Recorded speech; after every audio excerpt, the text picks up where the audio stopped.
森林，看着被侵犯的生灵，小心翼翼眨一眨眼睛。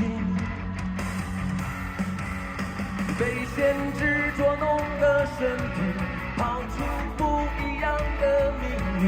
积在地上的蚂蚁，不再受秩序，都会了吧？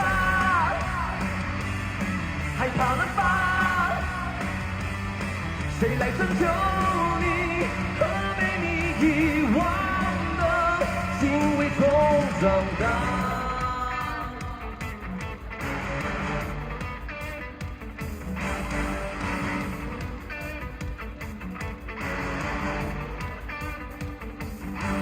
想用拳头解决的问题，却发现了更多的问题。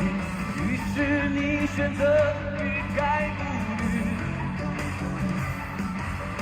抬头看不清的山顶，有人拼了命的修行。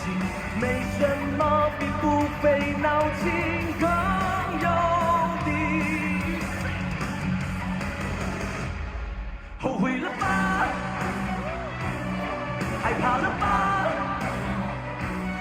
谁来拯救你和被你遗忘的敬畏中长大？真相了吧？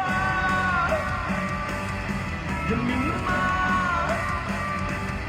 谁在刺痛你和被你的贪婪，抚养中长大？